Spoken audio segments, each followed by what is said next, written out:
Roitelets, peupliers, déploration. Ce monde pas parfait, n'est pas possible. Il faut être mort et puis soudain ressusciter, puis tout exploser brûle, quel désastre. Puis tout d'un coup un grand ciel bleu, et c'est n'importe quoi, la catastrophe ne peut jamais dormir, rien ne tient jamais, c'est pas possible, on ne peut pas tomber, puis on tombe. La catastrophe a lieu, elle a lieu comme toujours. L'histoire est catastrophique, c'est pas possible. Un jour, on ne pourra plus rester. Où vivrons-nous?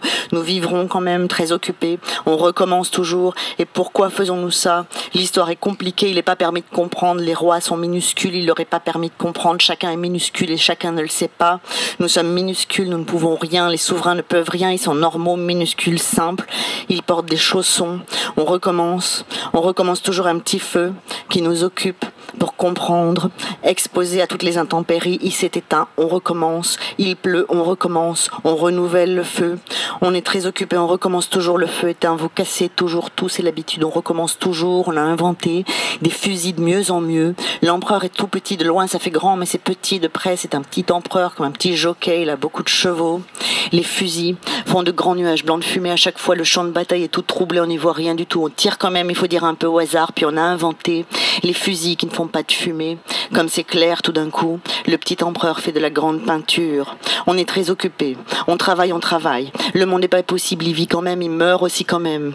L'empereur s'avance dans un grand fracas et un nuage énorme, gigantesque, blanc, toute la vie commence à partir des fusils, des canons, des couteaux, et maintenant, le roi s'avance et se fracasse la tête sur la pierre d'une porte basse, le roi trouve la mort traversée par des lances, le roi est blessé à la jambe d'un coup de boutoir, le roi est mort sur un bateau, le roi tombe de cheval et meurt, et le roi se heurte la tête à une grosse pierre. Le roi est assassiné, le roi est mort. Le roi a été poignardé. Le roi est décapité. Il a bu du vin glacé. Il est tombé de cheval. Le roi est étendu sur une paillasse. Le roi tomba. Il tomba. Il a sa tête qui tomba. Il était fragile. Il a pu s'abîmer. On fait un grand tombeau, on fait un petit tombeau. L'empereur Napoléon a joué au soldat de plomb et il est devenu un soldat de plomb. Maintenant, on peut jouer avec lui. Il vaut plus rien, il ne peut plus rien. On prend les pharaons comme ça, on les amène, on amène les noms, on amène le nom de Ramsès II, le nom de Toutmosis, le nom de la reine pharaon Hatshepsut, qui ne peut plus rien. Et maintenant, le pape arrive, il est mort. Toujours il s'est fait tirer dessus, s'est fait étrangler, s'est fait étouffer dans la foule, s'est fait empoisonner, achevé de plusieurs coups de marteau sur la tête, s'est fait sortir du tombeau pour être déposé sur une chaise, s'est fait juger et couper 3 petits doigts. Il a subi toutes sortes de traitements, il a même pas existé, il est mort, on sait pas où il est, c'est rien du tout comme solidité.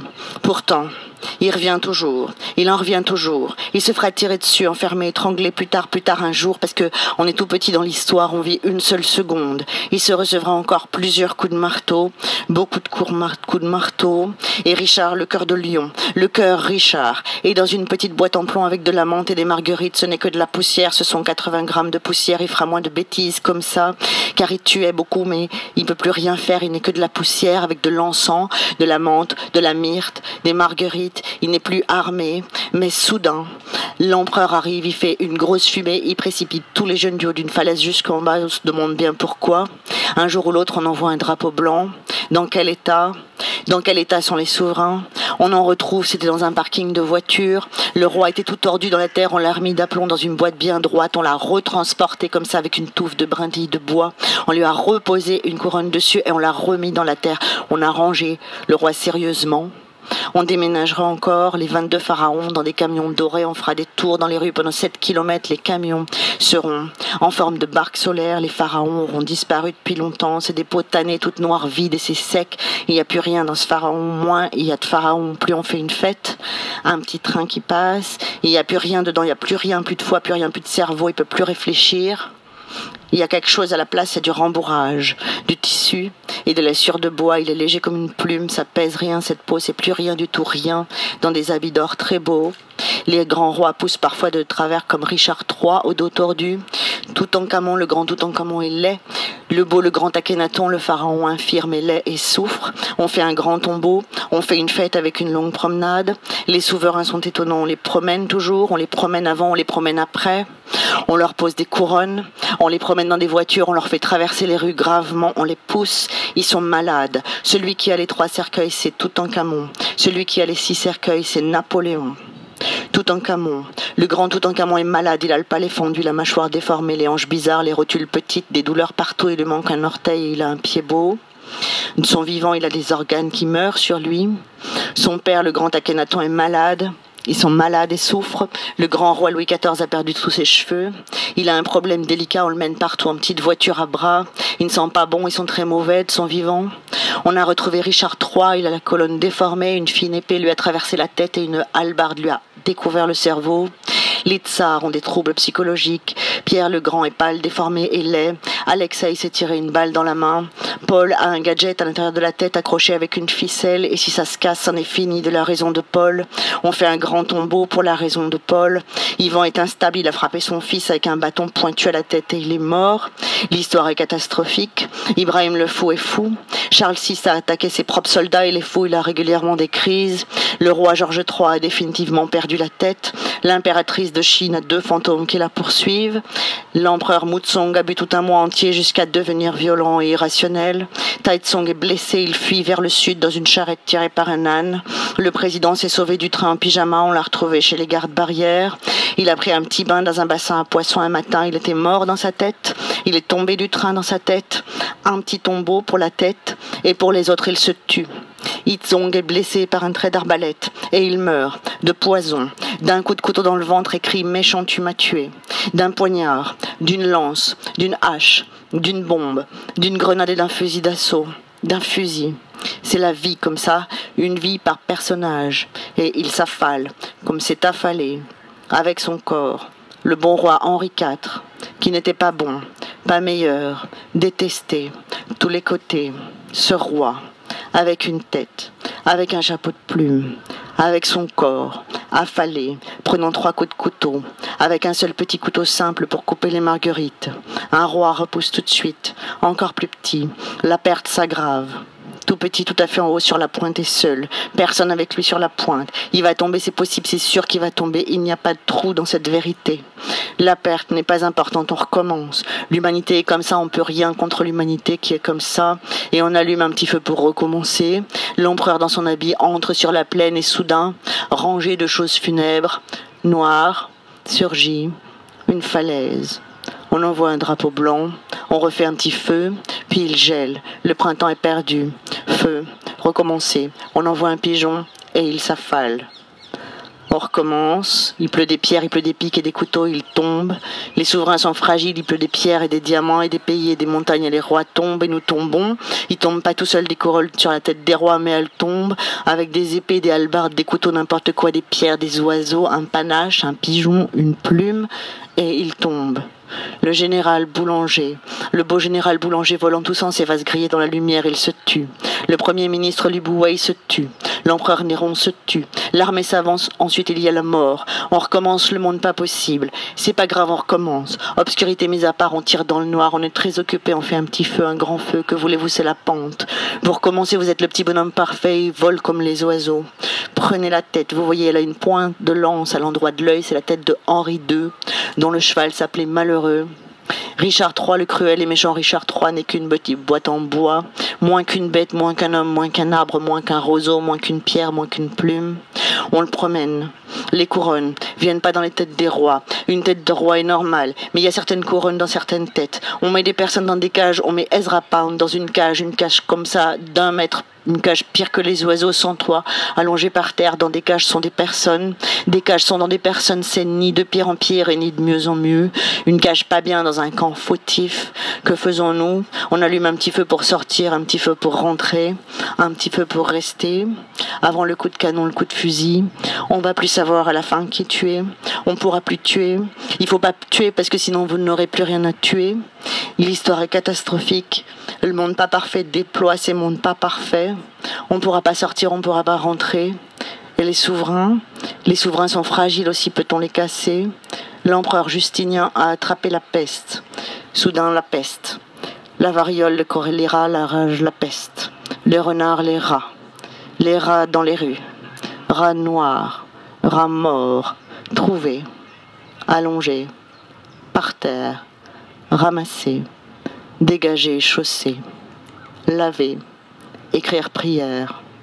Et puis, on recommence, l'histoire catastrophique, et à la fin, vous serez les derniers morts en croyant que vous êtes les premiers. Feu, un jour, on va se recevoir une fusée, Mais un jour, on va se recevoir un soleil. Oh, oh, oh, oh, oh. œuf, si je le suppose.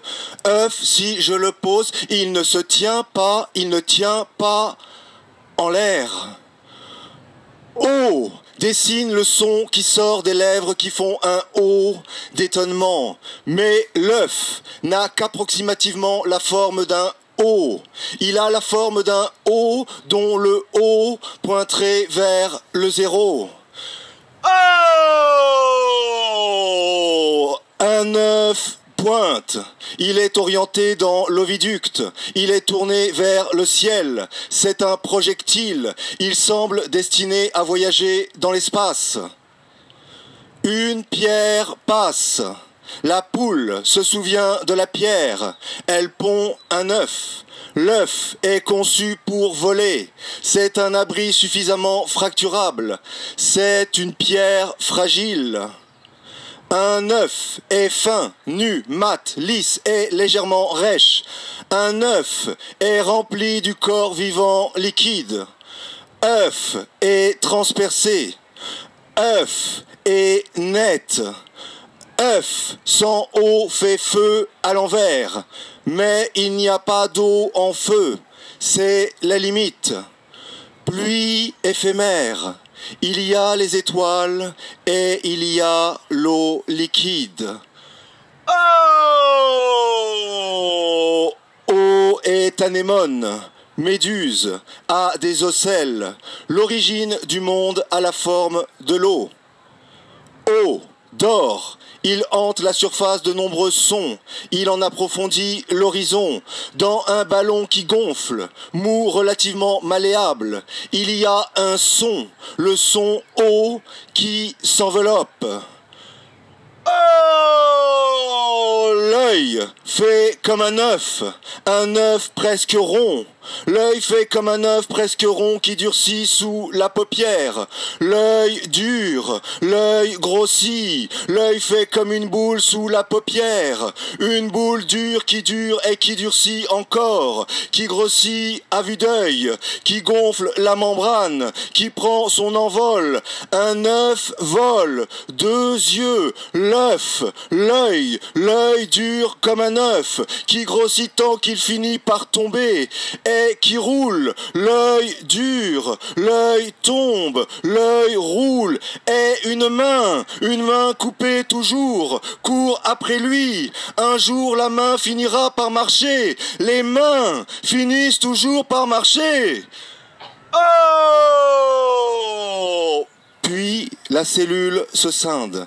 Fait oh oh oh oh, elle double, se dédouble, redouble le double du double. Oh oh oh oh s'agite, se dérègle, l'identique courbe très légèrement. O est courbe, la cellule dévie, devient autre, elle diffère d'un petit degré, elle mute, elle est mutante. Oh! Un jour, mutatis mutandis, cancer prendra le pas sur moi. Il prendra ma bouche, il prendra ma langue, il prendra mon anus, il prendra mes testicules, il prendra mon utérus, il prendra mes poumons, il aura mes yeux, il aura mon foie, il aura mon cœur, il aura ma peau. Ça prendra le temps que ça prendra, mais quand cancer m'aura bien serré dans ses bras, un ne fera plus deux, et deux fera zéro. Oh! Dans la reproduction sexuée, la cellule œuf ou zygote, du grec zygotos, joint, attelé, est le premier stade de la vie d'un individu. Or, les zygotos ont un comportement extravagant. Le jeune arroseur de l'arroseur arrosé de Louis Lumière, par exemple, est un drôle de zygoto. Oh! On sait que Max Planck, au cours d'une tournée de conférences en Allemagne, laissa discourir son chauffeur à sa place.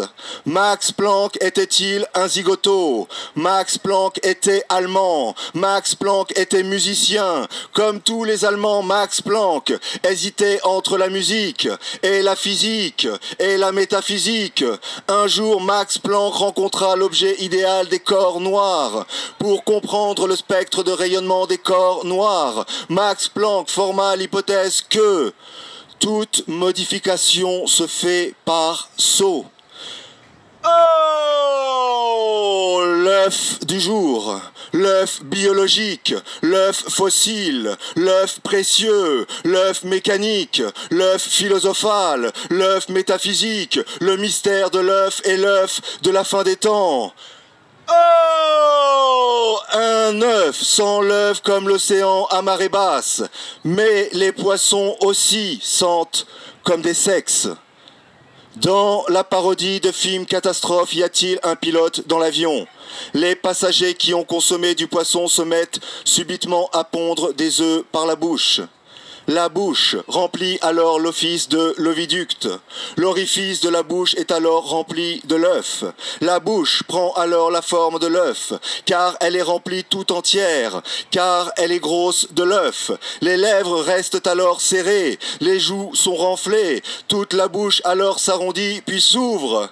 Et alors, paf! C'est un œuf! Oh! Qui de l'œuf ou de la poule?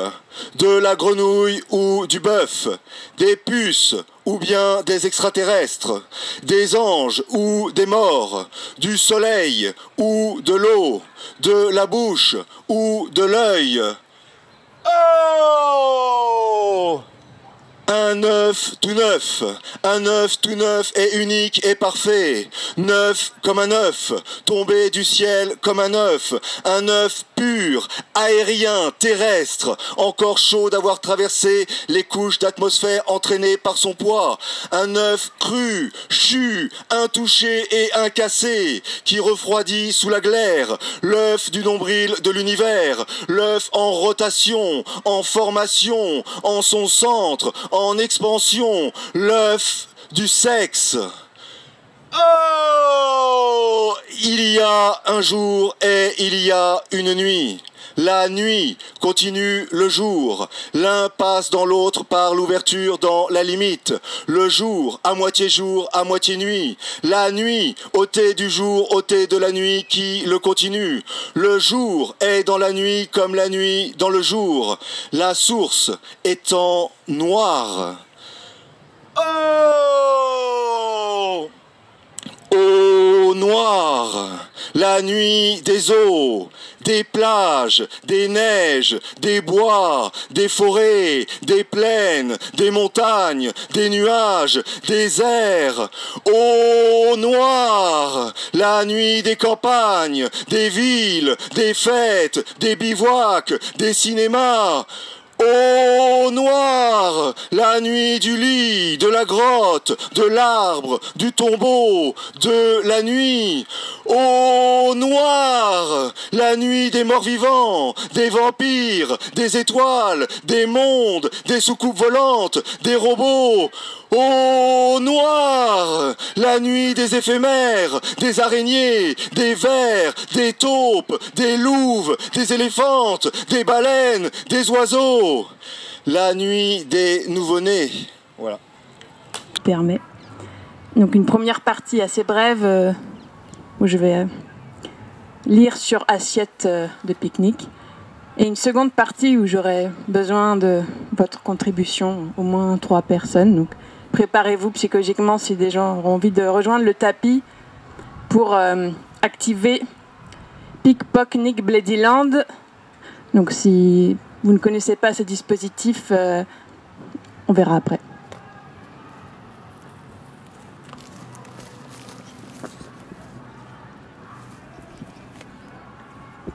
Miou miou. À table, le chat s'est allongé pour m'observer manger. Poursuit du regard mes mouvements d'une denrée à la bouche. Pupille en losange. C'est gênant. Miu Miu parcourt des yeux le chemin qui mène du quartier de fruits au sas du palais, globe écarquillé à l'ère du jugement. Même circuit au laser quand je porte à la déglutition un verre d'eau. Le chat continue de décortiquer quand j'attrape la bouteille et laisse s'écouler le liquide dans un verre à moutarde. Il examine aussi la vallée de la gorge. Miu Miu ne se limite pas à scruter mon repas. Il renifle tout ce qui se dégage de l'assiette, inspecte l'entour de la céramique creuse et les emballages carton. Placé sous surveillance animale, je suis si mal à l'aise et pèse l'insistance du regard posé sur l'activité restaurative. Ne sachant délimiter le mépris, de l'appétit, de l'envie de cette lourde ronde du chat sur mon comportement alimentaire, je revis tout presque au poil qui tombe une scène répétée d'hôpital où mon plateau repas trinque dans l'épiement de son observation-évacuation progressive. La suranalyse de la façon dont je m'exécute m'étouffe à femme. Miu Miu scrupte, abrupte et sans filtre, parfois plisse les yeux semblant s'assoupir au coin de l'écuelle. À quoi songe-t-il ? Réservé à distance, il continue de m'évaluer.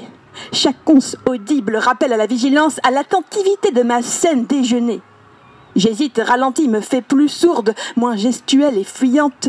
J'évite l'intensité de son regard dans le mien, ce chat témoin assistant avide à l'incarnation mangée de l'obscène.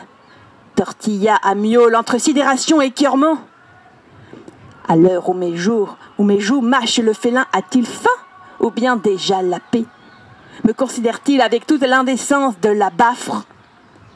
S'assoupissant presque sur la table en terrasse, on eût dit la fourrière webcam d'une thérapie alimentaire avec pour maton un chat gardien venu checker mes crudités. Vraiment, je m'interroge. Car voilà des années que je songe à accueillir un minet dans ma vie. Or, dans quelle mesure cette présence réquisitoire me serait souhaitable, camarade, surmontable? Comment soutient-on le regard animal? Des mimiques et contrôles transperces d'appréhension autrement positifs. Est-ce qu'un Miu Miu dans ma vie sonnerait l'abolition des cris de l'alimentation? Puisse sa présence stigmate de mépris supplanter mes comportements dévorés, m'emplissant de culpabilité d'éthique et de rythme?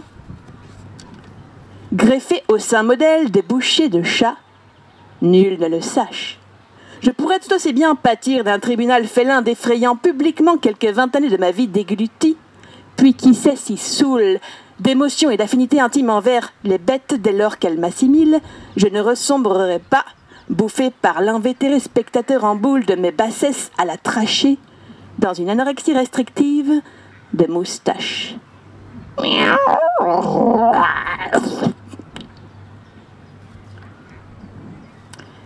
Ça, c'était pour la première partie sur Miu Miu, un chat de la Ciotat. Et à présent, j'aurais besoin de 3 personnes qui vont participer à activer Clip Pop Ladyland dans sa version potagère du 19e. Donc, il s'agit de venir s'asseoir sur le tapis. Et donc, pour expliquer le dispositif, donc Clip Pop Ladyland, ce sont des petits pots Blédine qui contiennent des poèmes hachés, donc des lanières de poèmes, textes passés, présents. Et donc, ce sont des ingrédients. Vous avez plusieurs ingrédients. Et en fait, je vais mettre une bande-son, le fameux Clip Pop Ladyland, qui est donc le pop d'ouverture garantie de hygiène quand on ouvre un petit pot neuf. Donc, vous verrez, vous allez vite comprendre le principe. Et donc, l'idée, c'est de pouvoir composer en trio, donc, une poésie sonore avec des morceaux donc, de poèmes que vous agrémenterez avant-après de vos propres mots. Et il y a également des petits pots avec de la vraie bouffe, où là, vous serez invité à les ouvrir et à manger en faisant du bruit, évidemment. Donc, vous pourrez piocher librement et vous enchaîner en fait dans une composition à 3 sur la bande-son qui dure environ 6 minutes. Donc, il y a aussi pour la question de l'hygiène des petites cuillères. Donc, est-ce que 3 personnes volontaires voudraient venir participer donc à lire, improviser et faire du bruit avec la nourriture? Merci beaucoup. Asseyez-vous où vous voulez. Et 2 autres personnes seraient souhaitées.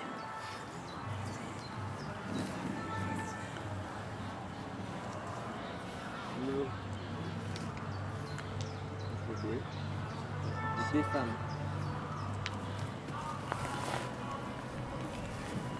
Est-ce qu'un troisième volontaire ou un animal, n'importe, mais un corbeau, un passant, une passante. Il y a vraiment à manger, hein, c'est pas de l'arnaque.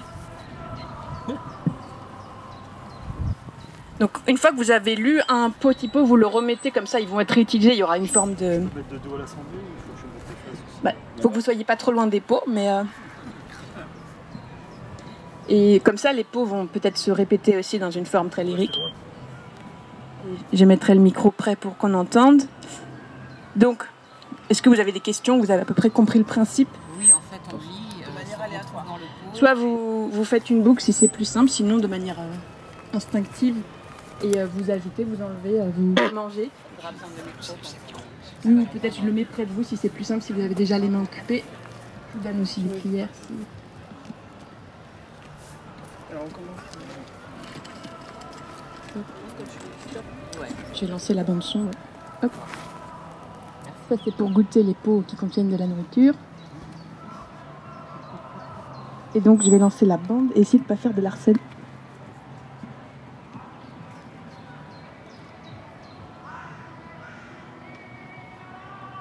Et pour les archives, donc Poésie is Not Dead a archivé Clip Hop Ladyland de générateur pendant la Covid, si vous voulez voir l'installation à l'époque sur YouTube.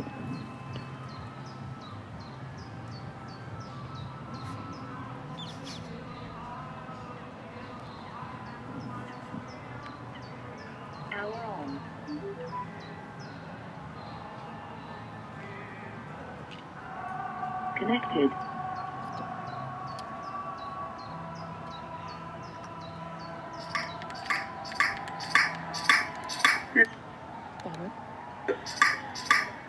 À l'ouverture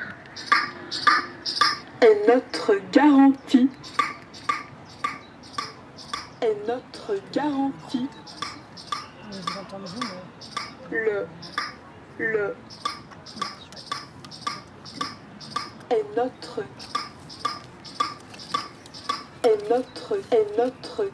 garantie. Je vomis par milliers. Trouble, dérive, la privation.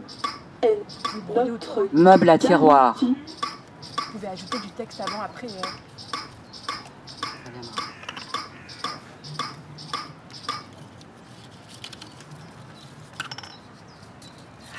Par monologue chétif. Le sang des enfants de Gaza lève un monde. La nuit n'aura pas leur aube. Je vomis à votre sainteté. Et la moquette de l'autocar est toute tachée. L'autocar. L'autocar. La moquette de l'autocar est toute tachée de ton vomi.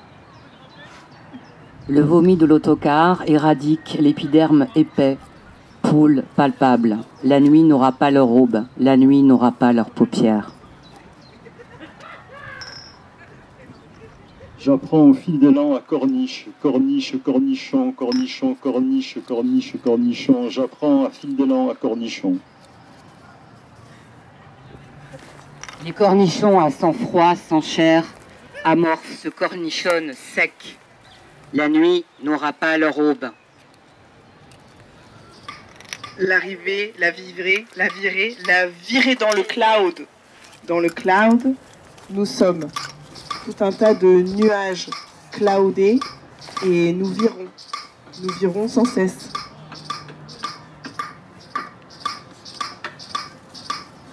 L'art tactique sur le gazon À l'ouverture d'un nouvel intervalle. est notre garantie. La nuit n'aura pas leurs paupières. La nuit n'aura pas leur aube. L'ouverture est notre garantie. Tata yo-yo au dodo. Il dort le dodo. Dodo, tu dors? Dodo, où es-tu? Il dort le dodo. Dodo, dodo. Je vomis par milliers. Je goûte le pot Blédina.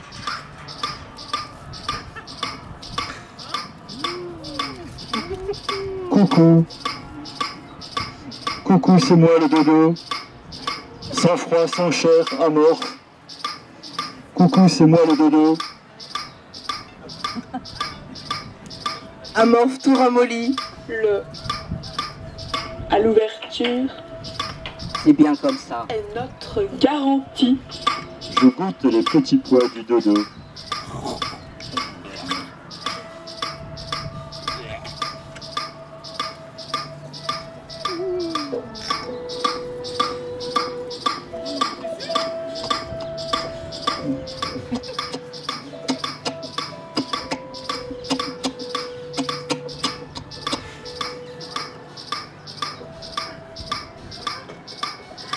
Dieu est un œuf au plat.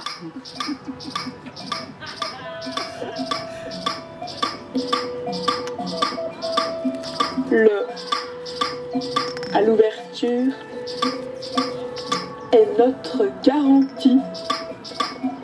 Le à l'ouverture L'art tactique du gazon sur le temps d'un nouvel intervalle. le L'art tactique du gazon sur le temps d'un nouvel intervalle. est notre garantie.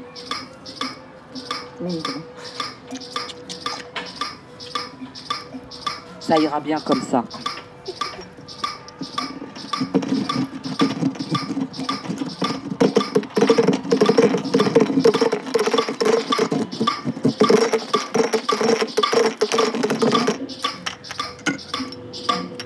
Le à l'ouverture est notre garantie.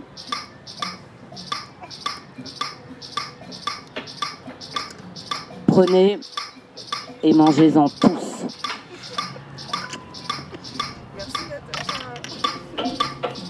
Merci beaucoup. C'était Clip-Hop Ladyland Variation du 19e. Bravo. Les petits pois, c'est pas bon. Allez venir le dire. Les petits pois, c'est pas bon.